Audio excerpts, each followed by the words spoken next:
Good morning dear friends.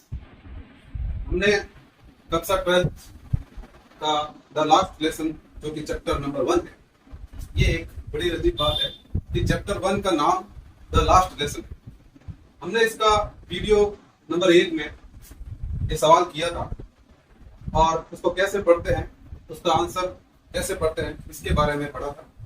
इसी प्रश्न को हम और अच्छी तरह से थोड़ा सा समझने की कोशिश करते हैं। मैं एक बार इसको फिर से दोहराता हूं इस क्वेश्चन को। How does M Hammer phrase the French language. यदि आप थोड़े से और एक्सपर्ट हो जाते हैं तो इसको और दूसरी तरीके से भी इसको पढ़ सकते हैं। How does M Hammer phrase the French language. अब बहुत सारे लोगों को यह रहता है कि इस एम का क्या अर्थ होता है। एक्चुअल में जैसे इंग्लिश के अंदर मिस्टर होता है या हिंदी में हम जिसको महोदय कहते हैं, श्रीमान कहते हैं, उसी प्रकार से फ्रेंच भाषा में मिस्टर को मॉन्सियर बोलते हैं और मॉन्सियर का ही शॉर्ट फॉर्म है एम। तो इसलिए आप चाहे तो इसको एम हेमर पढ़िए या मॉन्सियर हेमर पढ़िए, इससे कोई ज्यादा फर्क नहीं पड़ता है। हम इसको वापस पढ़ते हैं।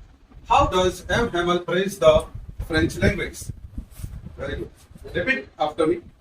How does M Hammer phrase the French language. Thank you.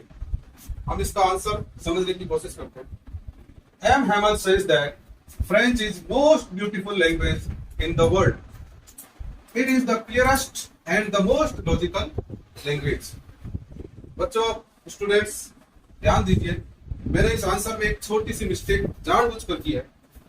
क्या आप बता सकते हैं इसमें क्या गलती है? Very good. बहुत सारे बच्चों को यह पता चल गया होगा कि इसमें क्या गलती है इस आंसर में। आपको पता है कि जो सुपरलेटिव डिग्री होती है उसमें द का प्रयोग किया जाता है। उदाहरण के लिए यहां देखिए, क्लियरेस्ट, द क्लियरेस्ट, सबसे स्पष्ट, द मोस्ट लॉजिकल, सबसे तर्कसंगत। तो इसी प्रकार से यहां आप ध्यान दीजिए, मोस्ट ब्यूटीफुल लिखा गया है, लेकिन मैंने आपको बताया कि जो सुपरलेटिव डिग्री होती है जिसमें मोस्ट लगा हुआ होता है उसके आगे हमें उदाहरण के अनुसार, जैसे यहां बताया एग्जांपल में, the clearest, the most logical, इसी प्रकार से यहां पर द का प्रयोग होना चाहिए था। द मोस्ट ब्यूटीफुल लिखा जाएगा।